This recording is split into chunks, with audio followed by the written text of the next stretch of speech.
હવે સાંભળજો, દીકરી પરણીને હારે વહી ગઈ, પછી હગો ભાઈ નહીં, એટલે હારિયામાં મેણા બહુ ખાધેલા, નભાઈ નભાઈ નભાઈ કરીને મેણા બહુ મરેલા, દાન અલગારી કહે છે.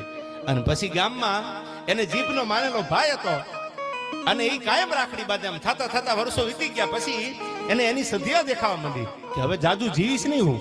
એટલે ગામમાં ઓલો જીભનો માનેલો ભાઈ હતો ને, એને બોલાવીને એટલું કીધું, ભાઈ હવે મને મારું મોત સામું દેખાય છે, હું જાજુ નહીં જીવું, અને મને હળગાવે ને તેથી જોજે મારું કાળજું નહીં હળગ્યો. એ કે બેન આવું બોલમાં હજી તો તું જીવતી છો.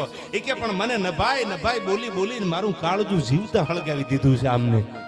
મને જેથી અગ્નિ સંસ્કાર આપે તેથી મારું કાળજું નહીં હળગે. અને પછી તો થોડોક સમય ગયો અને ખબર પડી કે બેન વહી ગઈ શમશાને. એનો ભાઈ જે જીભનો માનેલો હતો આહુડા પાડતો પાડતો ગયો, અને હકીકત એવું બન્યું, આખી અગ્નિ સંસ્કાર આપ્યા આપણા હિન્દુના નિયમ પ્રમાણે. આખી લાશ હળગી ગઈ પણ કાળજું ન હળગે. કલાક થઈ ગઈ, 2 કલાક થઈ, 3 કલાક થઈ, 4 કલાક થઈ, પણ કાળજું હળગતું નથી.